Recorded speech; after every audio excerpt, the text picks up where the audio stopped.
Әбу Тәліптің қолдауы. Мұхаммедтің жақтастары көбейе бастады. Бұрын оны жеңіл қабылдаған Меккенің байшонжарлары ақырындап санасатын болды. Себебі мұсылман болғандар ойға жүйрік, сөзге шешен болып шыға келетін. Діни айтыс-тартыста Құран аяттарын жатқа соғып, қарсыластарын жер қылатын. Олармен айтысқанда менмін деген кахиндер мен ақындардың аузына құм құйылатын. Бұл бетімен кете берсе, өздерінің Мұхаммедтің ықпалына түсетіндерін толық түсінді. Олар ұшқыннан от өршімей тұрғанда, оны дереу өшіріп тастауды қолға алды. Сөйтті де атасы Әбу Тәліпке барып арыз қылды. Әй Әбу Тәліп, сен аталарың Қағбаның кілтін ұстаған текті тайпадан едің. Әкең Әбдімүтәліп Зәмзәмнің көзін ашып еді. Өзің ата-баба дініне адал болған абыз ақсақалсың. Бірақ мына Мұхаммедтің абыройды төгіп болды. Көз көріп құлақ естімеген уағыздар айтады. Біздің қасиетті Лат, Узза, Манат сияқты ұлық құдайларды қуыршаққа балайды. Бізді бір жүрген ақмақ деп ойлайды. Бізде оның Алласын мойындаймыз, сөз жоқ. Ол да ұлық құдайлардың бірі. Қайдағы жоқ іблістің мысалдарын айтып, қайырсыз деп байлардың шымбайына тиеді. Өзде күшті бір сиқыр үйренсе керек, оған барған адамның басы айналып, атасының жолынан бас тартып шыға келеді.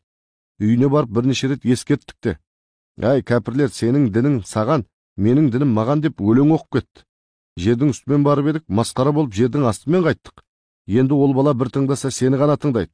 Ұрыстың соңы сойылға ұласпай тұрғанда алдыңнан өтуді жөн көрдік, деп қатқылдау ескертті. Сол кезде Әбу Тәліп, Мұхаммед менің қолымда өскен. Қазір жасы 40-тан асты. Оның 40 жыл ғұмыры менің көз алдымда өтті. Ол өмірінде қылдай қиянат қылмаған адам. Берісі Меккеде, әрісі Шамда әділдік пен адалдықта оның алдына түскен жан жоқ. Міне, қазір жасым 70-ке тақады. Меккенің өмірі менің көз алдымда адам танымастай өзгерді. Ата-баба діні дейсіңдер. Қане сол баяғы атадан балаға мирас болған мұруа дәстүрі. Естеріңде ме? Біз бала күнімізде тайпада бір жетім не бір жесір панасыз қалмайтын. Қазір сендер бөтенді айтпағанда, екі атадан қосылатын туысыңды жастықтай жаншып, тулақтай илейсіңдер. Бала кезінде Қағбаның ішінде санаулы ғана пұт тұратын. Қазір солардың саны нешеге жетті, білесіңдер ме? Мұншама көп құдай қайдан балалап көбейіп жатыр. Құдайлар көбейген сайын елдің де ынтымағы ыдырап, бірлігі кетті. Енді міне, іріген сүттей болып отырсыңдар.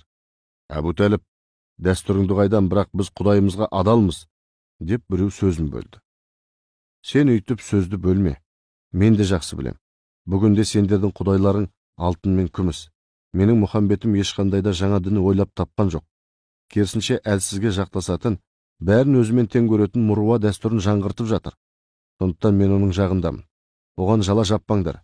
Мен тірі тұрғанда Мұхаммедтің басынан бір тал шаш түспейді деп, Мұхаммед үшін неге болса да дайын екенін ұқтырды. Келгендер қарсы уәж айта алмады. Себебі Әбу Тәліп олардың дертін дөп басты. Өткір тілмен шиқандарын жарды. Келгендер тілдерін тістеген күйі шығып кетті. Бұдан соң Мұхаммедтің ізіне ергендерді қудалау қарқын алды.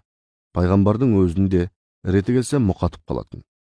Кеудесі тар күншілдер, кахиндер мен арсыз ақындарға ақша төлеп, Мұхаммед жайлы неше түрлі құйтырқы өлеңдер шығартып, ел арасына таратып жіберді.